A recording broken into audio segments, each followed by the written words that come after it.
Next up for me, number 28 on my list, the Denver Broncos. Love Jahdae Barron at pick 20. We didn't really spend a lot of time talking about slot corner, perhaps, maybe outside corner. He can play both. We'll see what they want to do with him. But they have Riley Moss. Of course, they have Patrick Surtain the second. So they have a lot of choices there. R.J. Harvey at UCF in the second round. I loved the way he played in college, and I think Sean Payton certainly is going to know how to get the most out of him. Love the picks of Savion Jones and Q Robinson in rounds 3 and 4 off the edge. And they didn't get a tight end, which I thought they may think about until round 7, and they didn't get an offensive lineman at all. And the only pick I really had a problem with, Rand, was Pat Bryant, the wide receiver out of Illinois in the 3rd round. And that's only because he's a 4.61 guy. That doesn't mean he can't be successful at the next level. But when you talk about traits and measurables and all that, I thought he may have been available a little later. I had heard from some other teams that they were targeting around this range. So I get it. Either way, I had him ranked 28th among all 32 teams here.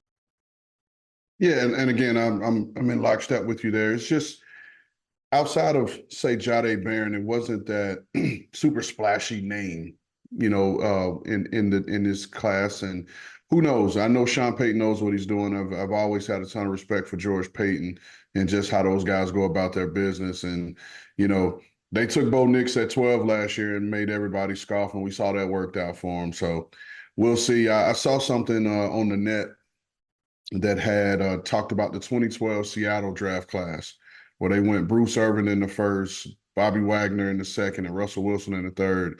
And that draft class was given an F by some people, and we all seen how that's turned out. So we'll see. We'll know here in a couple years. And 2 of those guys are still playing, which is crazy to think about.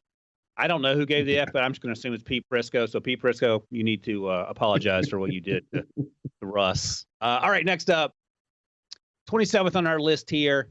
One thing I should say quickly about the Broncos, they don't have a ton of needs. That's how good they've been in a post-Bo Nix world. And again, shout out to George and Sean Payton for doing the things they did. They went from a really bad football team to a team that has now their franchise quarterback, and they're just filling some minor holes, not some major holes. Let's go to L.A. The Los Angeles Chargers here, number 19 on our list. Amari Hampton in round 1.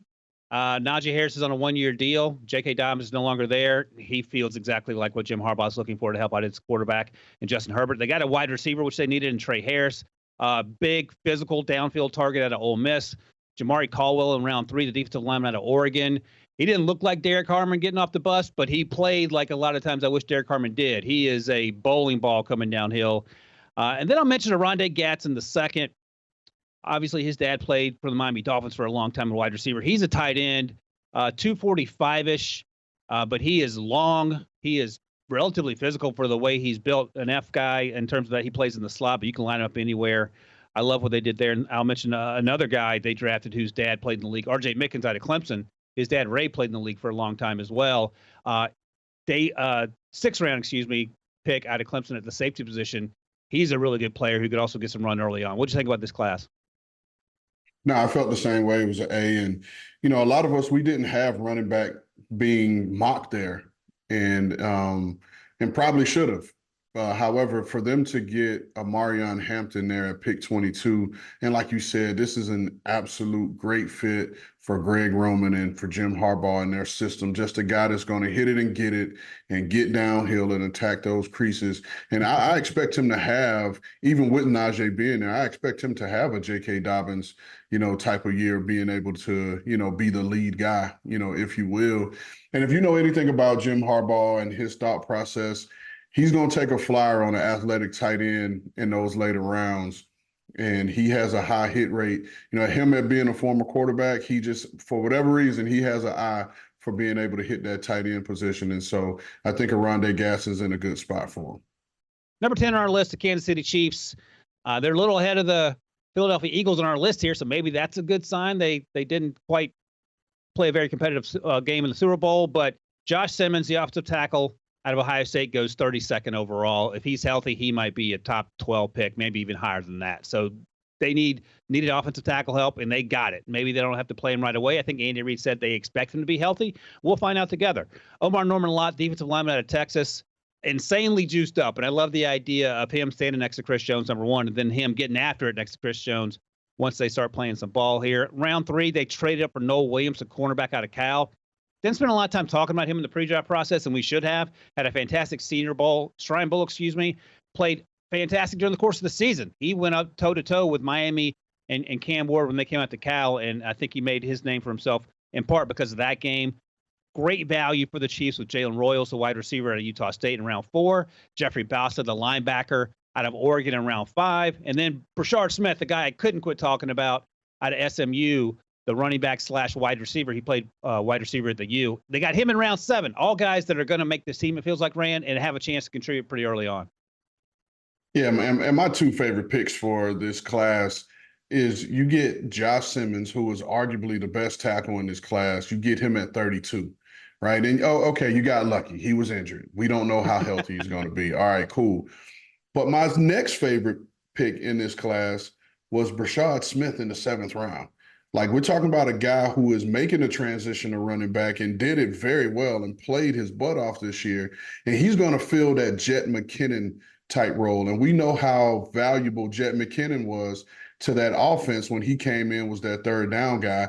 And with Andy Reid's creative mind, you have a running back / wide receiver. And I'm not comparing him to Christian McCaffrey, but you can use him in that same type of way in terms of, are they playing 11 personnel?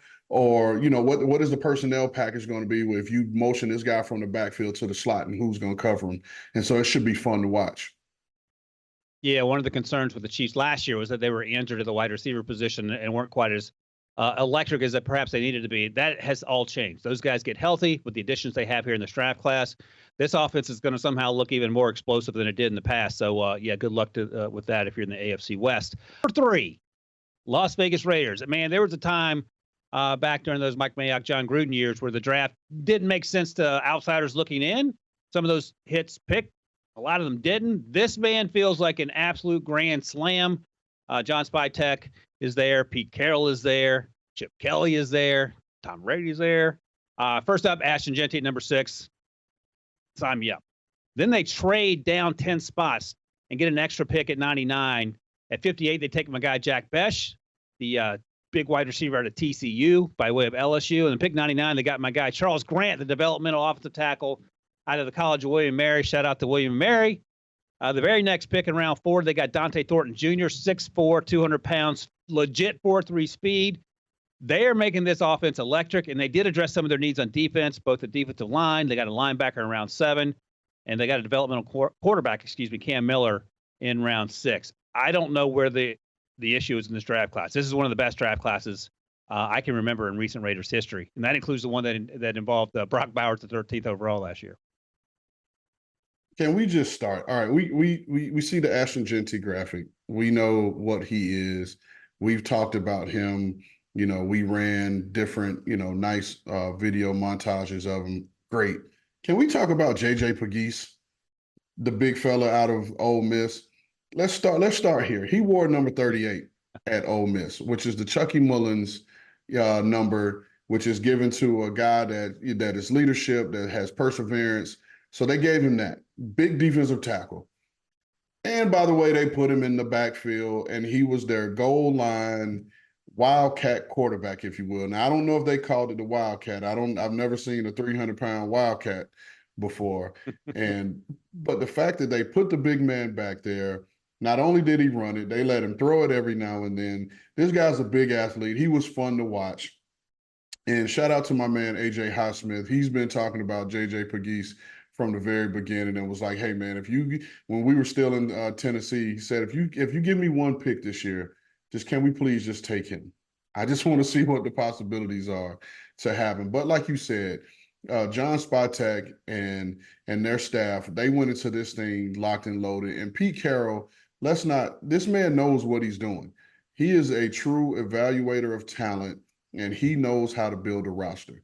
I know it was some struggles earlier on in his career, whether he had control or not, we don't know, in New England and with the Jets. But when he got his opportunity at USC, he built one of the more talented rosters that we've seen come through college football. Now, I'm sure the 2001 University of Miami team will argue that, as well as the 2001 University of Florida team, Go Gators. I was on that team, so I had to throw that one in there. But Pete has traditionally built one of those top-end rosters. And like we said before, we mentioned one of his first draft classes. in Seattle that people didn't like, and it came on to be one of the best classes ever, and they won a Super Bowl with those guys, right? And so you trust this staff. Spatek has been throughout this league. He's seen it done. He's helped build that roster down in Tampa Bay that they won